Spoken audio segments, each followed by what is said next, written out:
No, Axel, we don't hear you.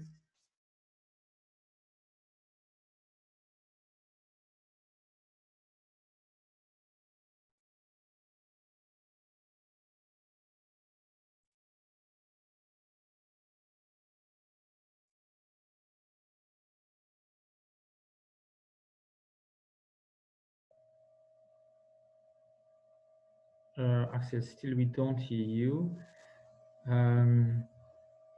In case maybe, I don't know, you can leave, then enter again, so Sabrina can help you.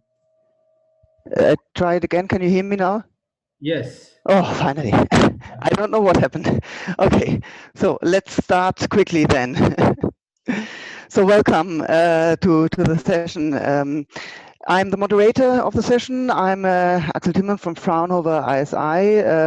Maybe only shortly to my person. I've been recently involved in the task force on education and skills in the battery sector. Of course, the topic today is much broader. It's the whole energy transition, and batteries, also hydrogen and further technologies are building blocks of this energy transition. We have heard that, of course, all kind of sectors are involved, and there is a lot of activity already around prepared to support this transition with skills, to address the skills needs. And this session should focus on the synergies between industry and academia and research. So the idea is to have a more concrete discussion on what is of help, what are the needs, what is of help in between academia and industry. And at the same time, here we want to focus a bit on what are the options, what can be done on the member state level, but also on the level of industry and academia. And in order to start, we would like to use a kind of whiteboard. I don't know if you already can start that and go into that. We will have three kinds of questions. One looking at, let's say, somehow at the past, at the experiences. Second one will address more the current situation. And the third one will address the future collaboration. I only as well want to introduce the further support, which is from Mashood Nasir. He's postdoc at Aalborg University at the Department of Energy Technology and partner of ASSET. He will be the rapporteur of this session. And also we have support from Elina Sirul, who is part of project assistant of EASE, and will help us with technical details. So I think you have seen or noticed the rules, so please have your cameras on, microphones off, and raise your hands if you want to tell something. Of course, we are a larger number of people. It will not be possible to fully discuss among all of us. Therefore, the idea is to use that whiteboard in order to have some more interaction, and there you will be able to write in your comments, your ideas. In order to participate in the whiteboard, you will in a few seconds, I think, see some a window with view options. There you can select annotate, and then please choose a certain color. If you are from industry, representing industry, please use the color code blue. If you are from research, please use red. And if you are representing other types of stakeholders, please use yellow. And that should help us a bit to see where does the arguments come from, and increase somehow the interaction. I think if it's possible, we could step into the whiteboard now. The idea is to have the whiteboard function all over the time, because it might need some minutes for you to get familiar with that. So now you should see the options above, where you can click annotate. and then you should have a toolbar where you have the color there. It might be good if you just first of all can use your color, select your color, and then in order to write something, you can use a text box, or you might have a pen to directly write something in. And the first question we would like to ask, or maybe just in advance, you might also have a stamp. So I just make. So I would say I'm rather from academia. It's not industry, and I could make a cross here as a participant in red from academia. If all of you could make the same in order to have a feeling how many people are here, from which from industry or academia, that would be good. Also, we would notice already if the function works. So if there are more signs, crosses, whatever, we would see which kind of stakeholders are here. So please consider that as a first test. As said, we will have this whiteboard function over the next 40-50 minutes. So then hopefully you will be familiar with that. In parallel, I'll ask the first question, and there, please, you can write on the left or on the right side. What are your current experiences about synergies between industry and research? What so far works good, is positive on the left side, and what is problematic, what is negative on the right side? We would like to collect your views on that.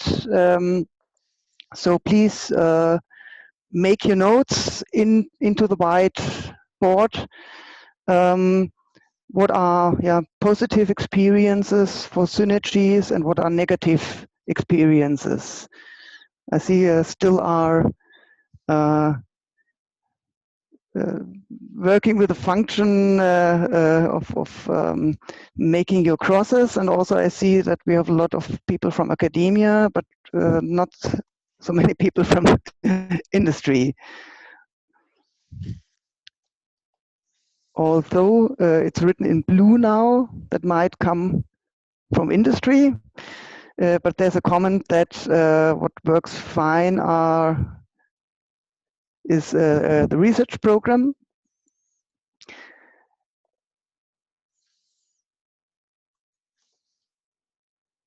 Okay, I think you might need some time to get familiar with that.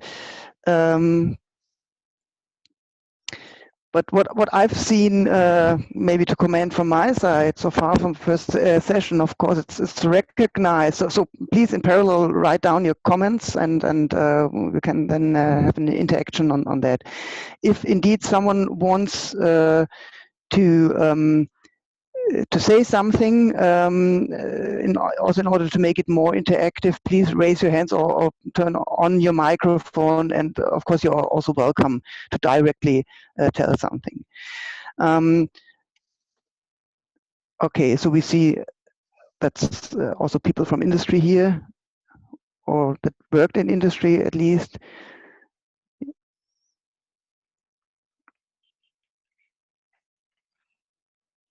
Okay, and then there are comments mainly on the level of the research and the research programs. That is what is often heard, that there's a good educational level, a lot of research synergies. Very often, of course, the transfer to industries is lacking. One negative comment is we don't have direct and formalized methods to track industries' needs to shape programs.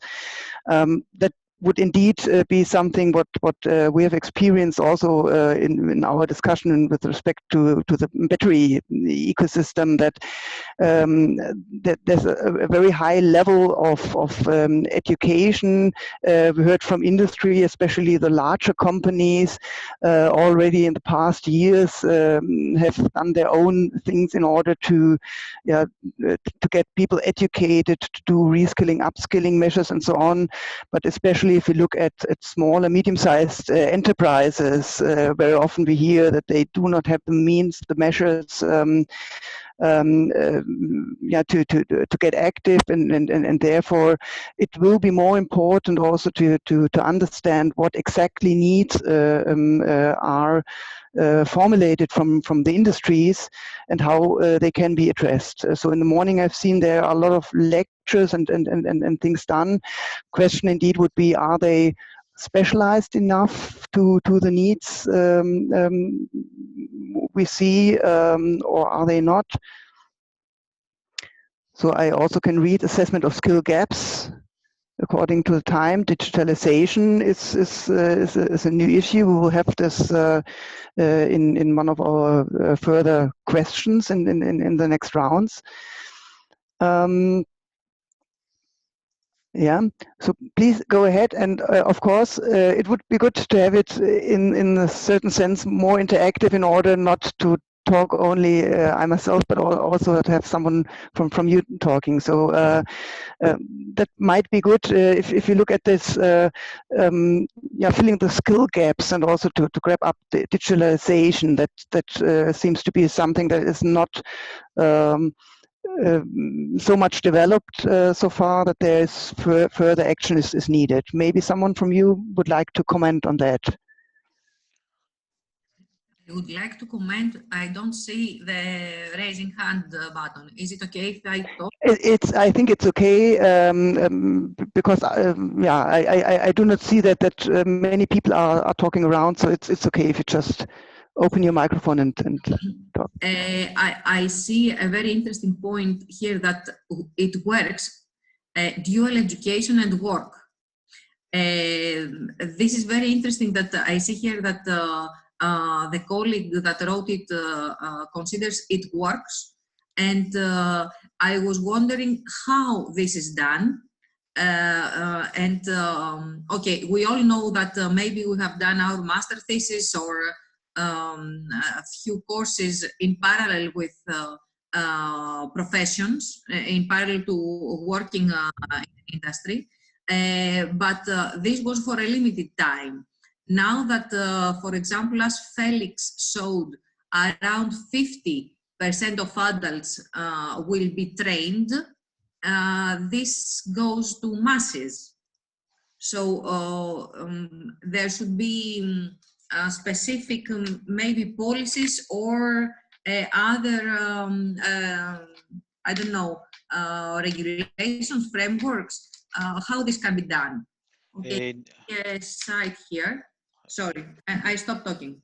Yeah, so Netnel, she presented this this topic, dual education and work, but she has to leave for an EC meeting and maybe join later. So what is provided by the participant, they have provided the link, and we can see further details from the link, that how dual education and work phenomena may work and have positive aspects in terms of synergy between industry and academia. Maybe they will join after a while, or in the later session, to explain more about it.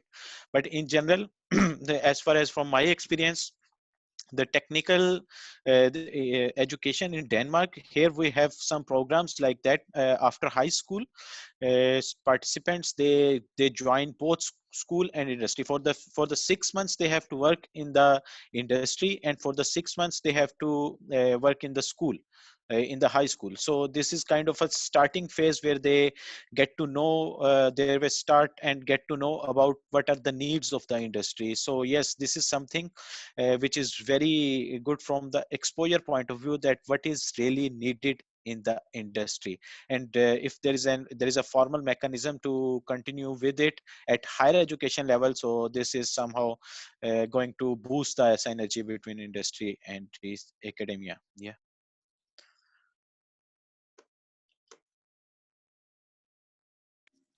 Axel, you are mute. At the same time, you are sorry. education and work and assessment of skill gaps. So they go in parallel. Okay, thank you very much. Do we have someone from industry here who could share the vision, the view, the perspective from the industry on that? So please, if someone is there.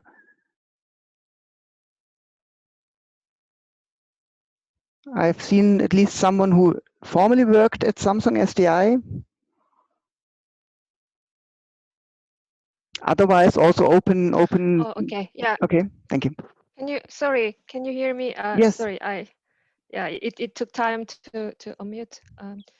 Yeah, I used to work in Samsung SDI for about 60 years, and then based on my previous experience, so there are a lot of manufacturing issues and to develop and improve the battery performance as well as the safety issues. However, due to the confidential issues, it's not easy to reveal the technical issues to public or research field unless that there is a NDA or special project to be targeted. So I'm sure there are a lot of technical issues to collaborate with research. So, and then the fundamental understanding also are required. So however, in the academic field, although they have the technology or the deep understanding, because of lack of information, still there is a barrier to approach the industry. So it's not just technical issue itself, but there is like a systematic method. Yeah, someone already mentioned and the right top. So we don't have direct and formalized methods to approach that the needs to shape programs. So that's one of the current barrier, I think. But at least now, it's trendy to just mix up and approaches each other to overcome the current technical issues. So I'm sure we'll just improve our technical issues as well as that the networking issues step by step. Mhm. Understood right. Also, one important issue is how sharing IP between research and industry. We hear that very often also in Germany in the battery sector, if industries provide, for example, materials or something to academia, the researchers want to publish, but the industry has other targets, and how to resolve that problem in larger consortia. On the other hand, in Germany, we experienced they have implemented, and I think also on EU level, those kinds of industry days. It's larger conferences on certain topics, which seem to work very well in order to share knowledge. Could someone comment, or also you comment on that? Is that useful for industry, and how is it useful? Very often we hear as the topic is concrete, and you talk about a certain selected topic. It's more useful than just general discussions. So maybe comments on these ideas. Maybe I could give the two comments before someone's can take the floor. First of all, I think so about the new material synthesis. It's obviously that research part. I think it's a strong for research part capability.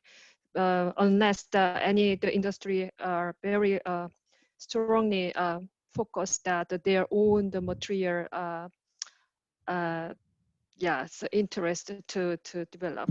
So so in parallel, while industry is trying to develop their own technology, so material development will be put aside to give the right for academic activity.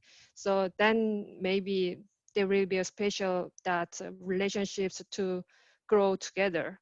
The other case, in terms of the battery fields, the battery cycle life is quite long. So many technical issues to validate. So for that case, the modeling is quite powerful, although it's just a modeling. So we are not 100% sure the prediction. However, at least the modeling is logical and quite advanced tools to convince that stakeholder or automotive the industry. So it'll be quite useful. For that manner, so modeling part also is strength. I think a strong opportunity to collaborate with the industry, and then to get the synergy. I'm sure industry should share some part of their own the knowledge, intellectual property as well. So yeah, that's one of that room to collaborate. Yeah. Thank you. So I think the question will be then how to do that. I would like to leave one or two further questions if there are further comments, and then looking at the time after go to the next question. So if there are one or two other comments from others, if not, then may I? Yes, of course, please. Just to short, let's say, comment from my side. I am from a training organization, and in my opinion, two important things are to try to develop a common research and development project between academia and industry.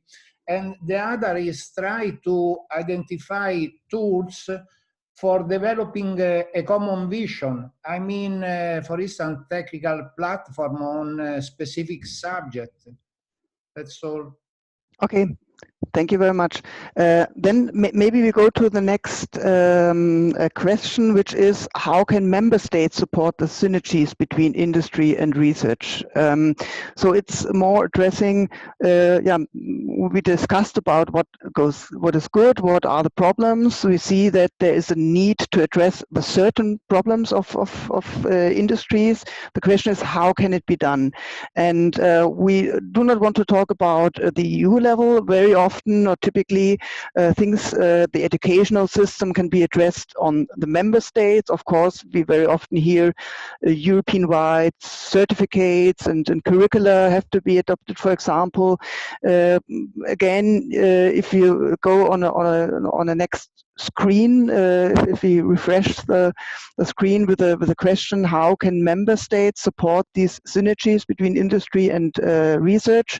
So where to steer policy and where to steer investments are the questions behind.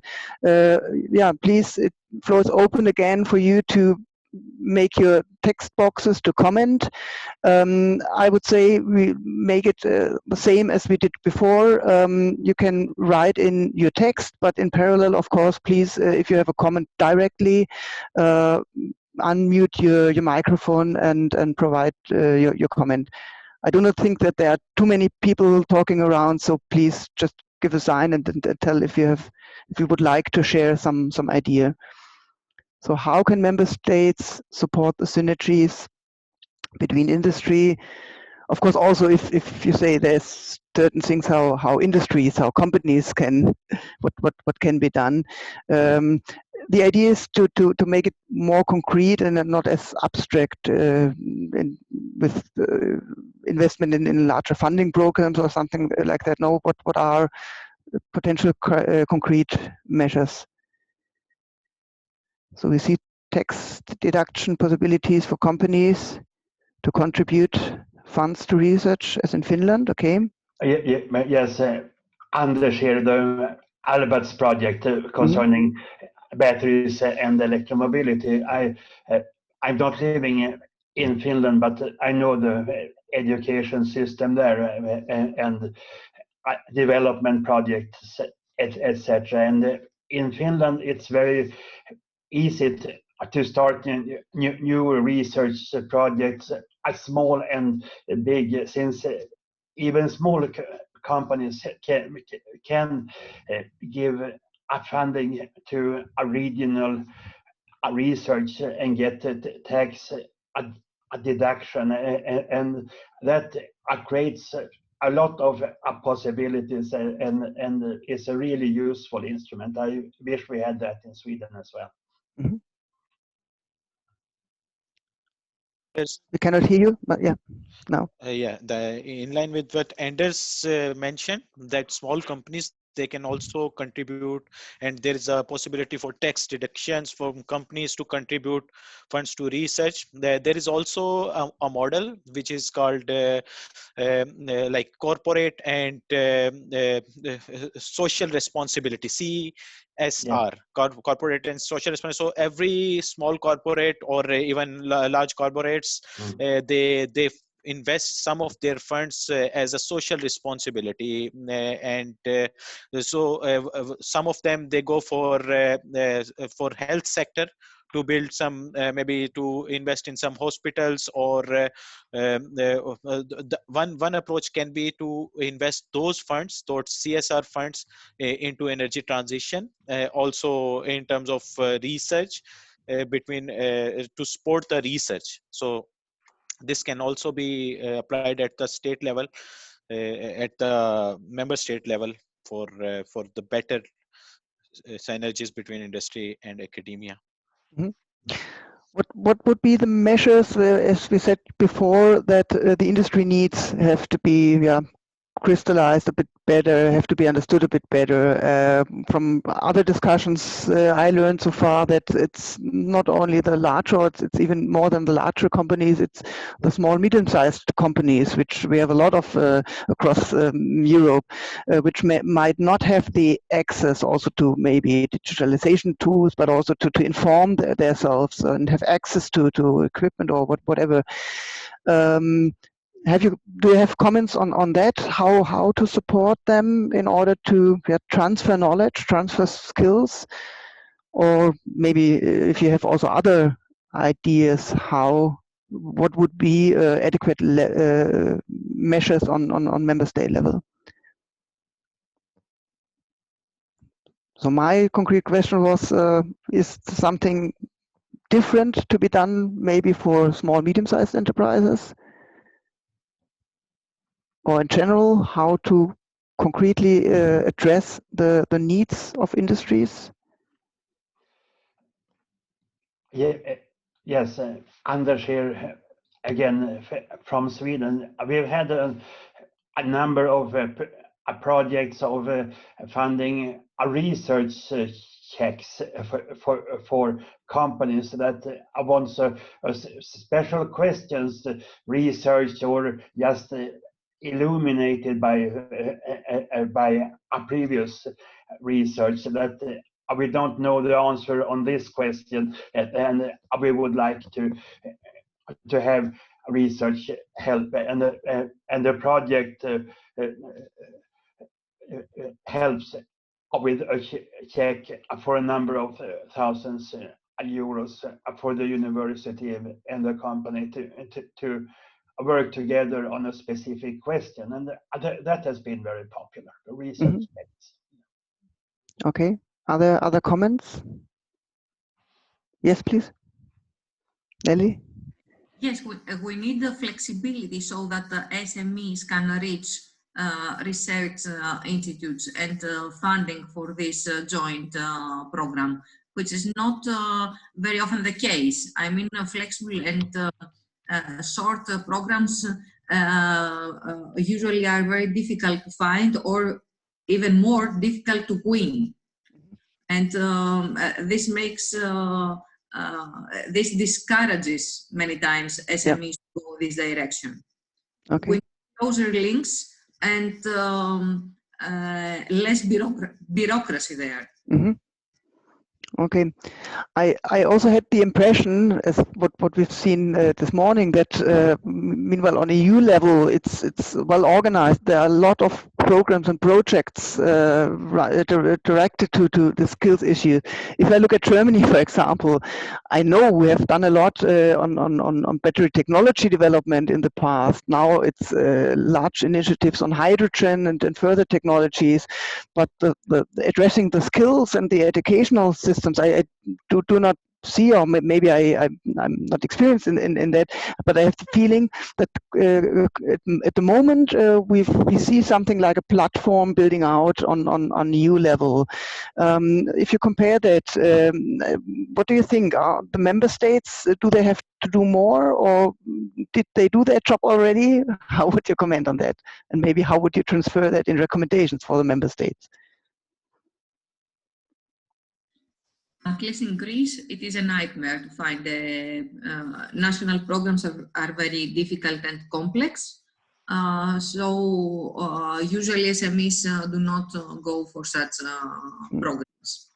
And also it is sometimes even for European funding, with so many programs around, it is difficult to find the appropriate call. Yep. But okay, there is a portal, you can search, okay, you need to devote some time. At national levels, I don't know, but at least in Greece, you have to dig into details to find what you're looking for. Do we have experience from other member states, people from other member states? Also, I'm asking the industry. So both? Are there people from other member states with similar experiences or other experiences? And then, of course, also if you have general further ideas in how can member states support the synergies between industry and research and academia?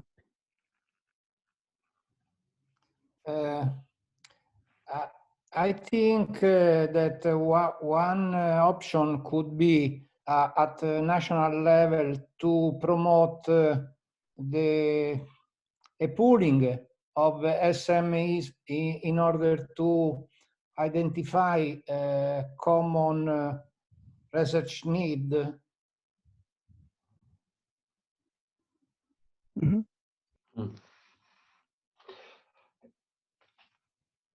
Other comments? Anders, yeah, please. Yeah. I'm thinking of a mechanism in Sweden that universities generally see as very positive, but I think have damaged cooperation and synergies between industry and academia. And this is the movement towards a more autonomy for the universities. Previously, we had always a lot of industry representatives in the universities boards, and there was a more open discussion about focus for new research and education program. And now it's usually only professors in this university board, and I don't think that's very beneficial, but this question is controversial, of course. Mm-hmm. Okay, further ideas in how can member states support the synergies? I do not know how many people from industry are here, and but if how do I spell Jion Park from SDI might have a comment. So before you said what are the problems and the needs, what would be most beneficial supporting for industry from your point of view? Which kind of measures? Well, so it's a bit challenging and difficult to say. Thank you for the pronouncing my name correctly. Yeah. Oh. Yeah. Thanks.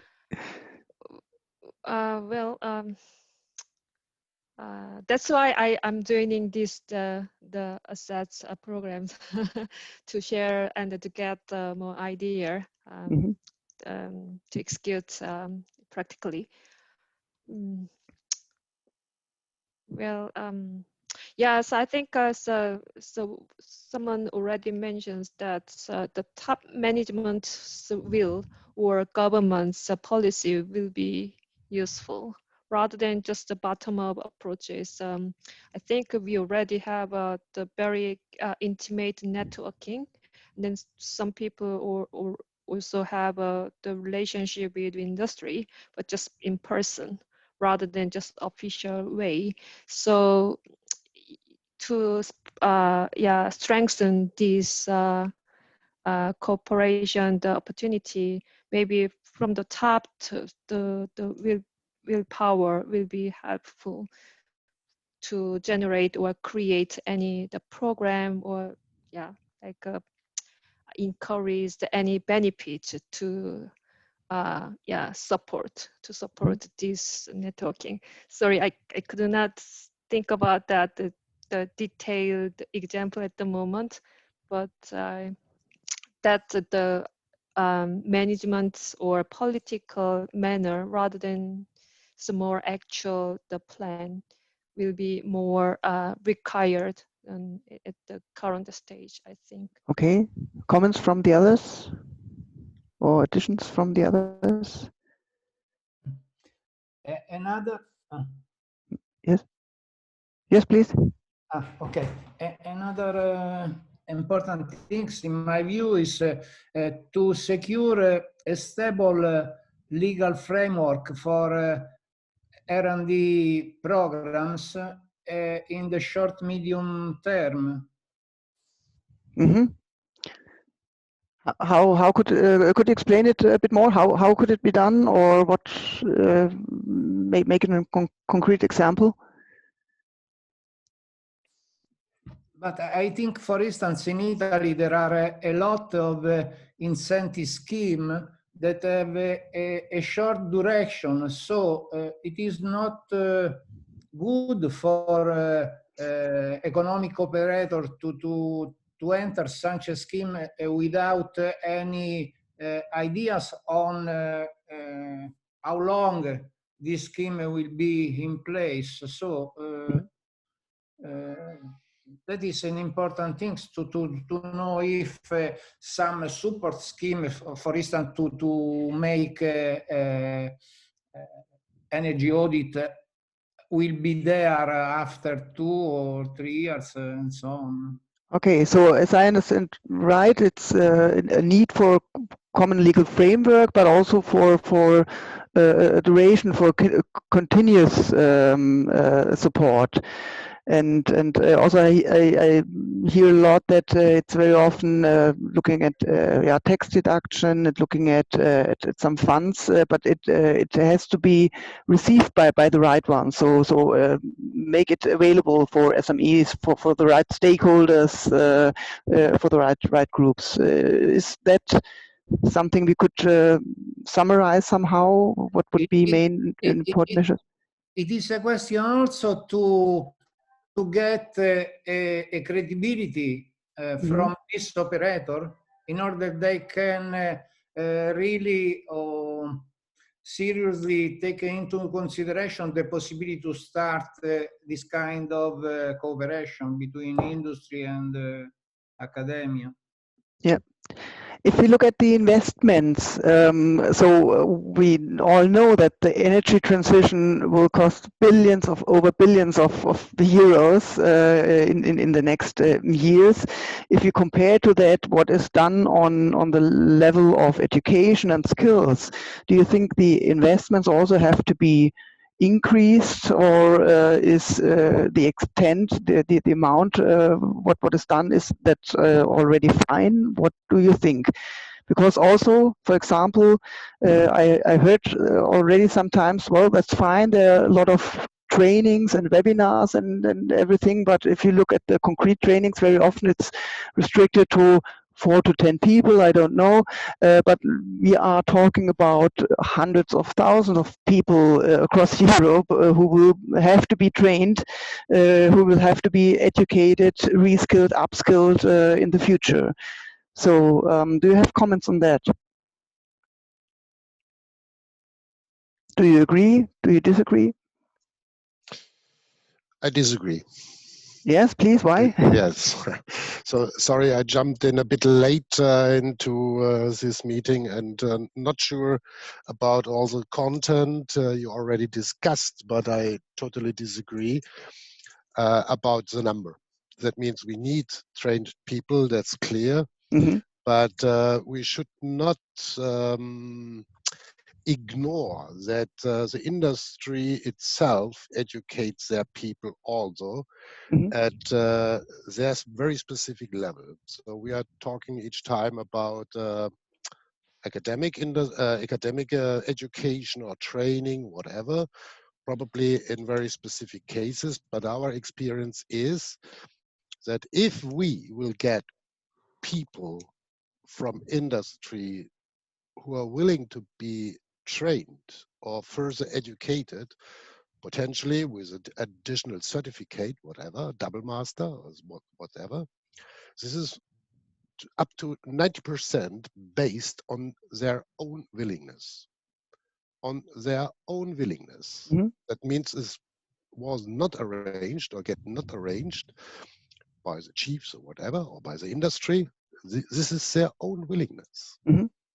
So that's why I find the question which is placed at the top: how can member states support the synergies between industry and research academia, which is a pretty old question, to be honest. So this was the focus of the university since 100 years, since decades, yes. And so I do not see the objectives there in there. That means, what is synergy? What is it? So there's no definition about the synergy, although we do not have really a definition about, let me express it that way, the cooperation between research and academia. And although we do not have a definition about the cooperation about industry and research, my personal experience is that this is each time based, time limited, in a specific time window, Mm-hmm. on the willingness of different people, of very single people who are willing to support something, who are willing to act in something, whatever. So actually we have now the top of the batteries, as mentioned by you. But if you write down this first question you wrote down here on this slide, 2 decades before, no one will understand. No one will understand your question. Because Okay. I see that this is focused on battery systems. So I'm a researcher. We are working with hydrogen and with hydrogen technology. We are doing a lot of research. I'm coordinator of NetTools. We developed a lot of MOOCs. I'm also included in TG. We developed course materials, not only course, but also curriculums for master courses, European master courses, whatever. And yes, of course, we have a lot of support that way, but once again, it's each time based on the willingness of single people, technicians, engineers, students. That's it. Okay, many thanks. So looking at the time and maybe also to address your comment. So what has changed and yeah, comparing that to 20 years ago, today we have another situation with COVID-19, with digitalization. We experienced that in our interactive discussion by ourselves, that we communicate on an online level. So our next question and last question, if you have a few minutes, is how does a collaboration between industry and research look in the future like? So how to blend online and physical learning, what skills need to be integrated in the offer, who will provide them. These as last questions, and also to look a bit into the future, how will, as you mentioned, Olaf, these synergies, which are depending on willingness, on individual groups, as you say, how will it be done in the best way in the future? I think that should close a bit the link as where we started the morning, that a lot of webinars and online trainings and so on are on the way, have been developed already. So what are your perceptions, your views on that? How will it look like in the next years in the future? Again, open question to all of you.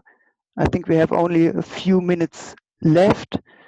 And please, if you write down something, or if you also you want to comment on that, please unmute and directly tell what you want to say. Yes, Anders Norberg's Sweden and the Alberts project here. I think we must together try to understand better what the digitalization really brings to teaching and learning. I find that as a researcher in this area, the understanding very old really, and very primitive, and it's a lot about what's technical and not, and in which different places people are, and things like that. The basic question should be how we can improve the teaching and learning processes. And I also think that we may have to change from constructivism as a thinking to more of constructionism, the knowledge of the maker, the construction of both concrete and abstract artifacts as other things that bring us learning, and more models for a work integrated learning, and so on. I have many ideas about this, but I stop here. So. Okay, are there other comments? Other ideas?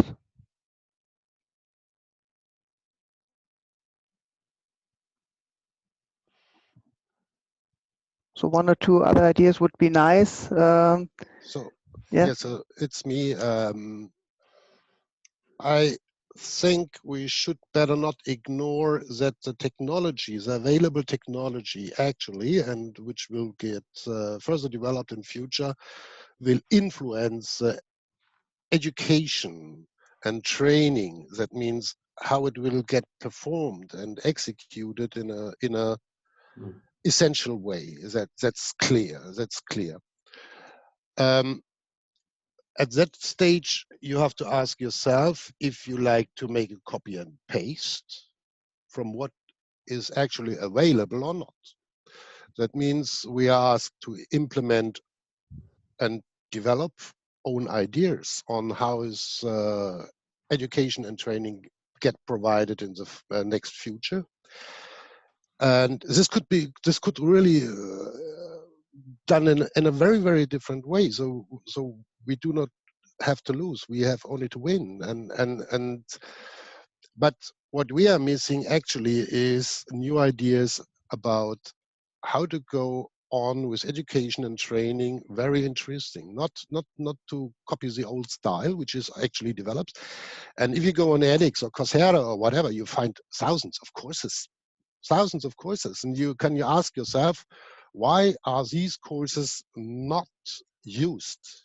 And we asked all the providers of these courses, and some of the courses are free and others cost a bit money, probably €1,000, but you will get then a certificate.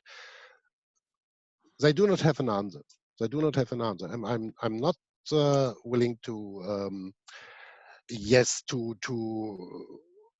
anyhow to go through the course content and whatever. So I'm not an expert in all, but it's pretty different to motivate the persons and the people, and this is also very, very different, but also an essential point in case of own education. That means, for example, at KIT, because we due to COVID-19 we need to do all online, and this is yes, what you have to have, what you have to use is actually provided content, and I'm pretty sure there is a strong need to develop and include own ideas of the teachers, of the professors, and whoever. So okay, thank you very much. I would take that as a last word, and unfortunately we run a bit out of time. We have a coffee break right now. I don't know if it is possible. Yeah, okay, we skipped already the whiteboard. I wanted to do the last experiment, but that's fine. So I think we have a short coffee break now. In a few minutes, we will proceed in the plenum again, and I would like to thank all the contributors to the session. Many thanks, and see you back after the coffee break. Thanks. Axel, just one more comment. Yes. So we were supposed to go for a coffee break at 11:40. Now it's 11:45. So let's take 10 minutes. Then we will be back at 55. Okay. Yeah. Thank you. Thank you very much. Very good.